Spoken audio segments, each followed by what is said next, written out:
Мамлекет башчы Садыр Жапаров бүгүн 4-декабрда кыргызстандыктарды Манас эпосунун күнү менен куттуктады. Өлкө башчы кыргыздын улуттук сыймыгы дүйнөлүк элдик поэзиянын шедеври, нечендеген кылымдардан бери элдин туу туткан жол көрсөткүчү экендигин белгилеген.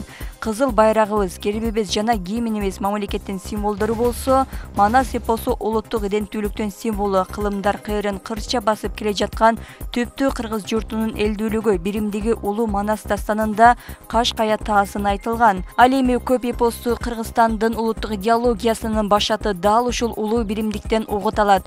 Дүйнө өзгөрүп, дүрбөлөңдүү чакырыктар жаңырып турган маалда дүйнө элдери тарыхы менен өтмүшүнө кайра баш багып, өнүгүү багытына өзөк руханий баалуулук издөөгө батыл киришти. Кудайга шүгүрчүлүк улуу дастаныбызда бүткүл кыргыз элинин тарыхы менен, тагдыры, нарк насили менен, каада салты, турмуш тиричилиги менен маданияты жорулушуп, кылымдар бою аздектеген түп мүдө тилеги окмуштуудай чагылдырылган. Башканы коюп Манасты айт деп бекеринен айтылып калбаган чыгар. Биздин башат алчу идеологиябыз таянычы болуп такала турган өзөгүбүз, улуттук улуу рухубуз дал ушул Манасыбызда деп жазылат президенттин куттуктоосунда.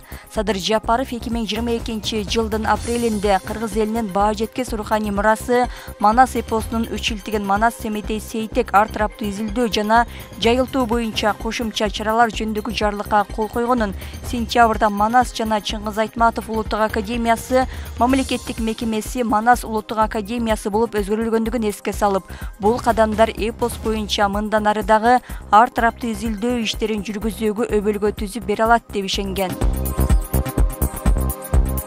Мамлекеттик катчы Сүйүнбек Касманбетов желекти өзгөртүү боюнча социалдык тармак аркылуу пикирин билдирген Жогорку Кеңештин төрагасы Нурлан Шакиев элине чексиз берилген бекенчил инсан, айрыкча улуттук нарк насил, тил, дил жаатында нар көтөргүс иш алып барууда. Тажрыйбасы көп, дасыккан жетекчи, ак ниети, изги тилеги менен депутат Улам Пиримов экөө биргелешип мыйзам долбоорун демилгелешти, деди Касманбетов. Ал Садыр Жапаров жана Камчыбек Ташиев болуп өлкө жаңыланып, жанданып жатканда жаңыртылган желегибиз болсо деген ниетте болушкандыгын айтты. Арийне коомдо кызуу талкуу жүрүүдө. Азыркы биздин тобубуз эгемен элдин жүрөгүнөн терең орун алып, боор эт менен бир болуп, жан дүйнөгө бүлүк салганы коомдук талкууда байкалууда. Эл шайлаган Жогорку Кеңештин депутаттары элдин мүдөөсүн эске алуу менен иш алып барат деген тилекте бололу. Кандай кырдаал болсо дагы бири-бирибизге этият мамиле кылып, сабырдуулукту көрсөтөлү, деди мамлекеттик катчы. Эске салсак, буга чейин Жогорку Кеңештин төрагасы Нурлан Шакиев менен депутат Улам Пиримов желектин ичиндеги айрым белгилерди өзгөртүүнү сунуштап, парламент мыйзам долбоорун биринчи окууда жактырган.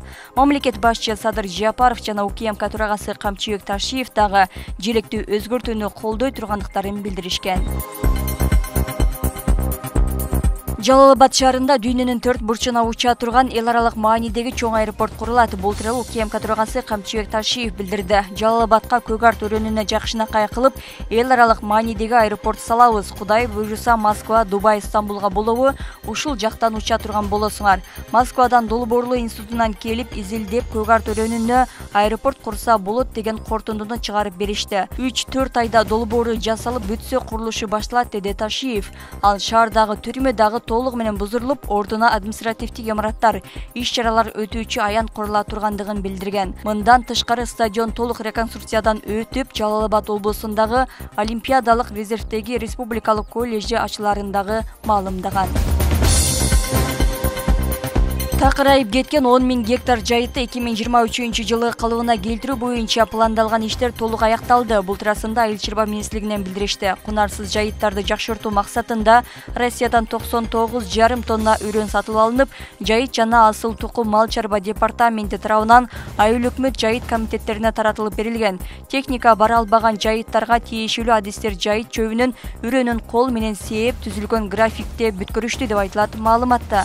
Натыйжада өлкө боюнча 10 000 гектар жайыт аянтына көп жылдык чөптөрдүн үрөнү себилген.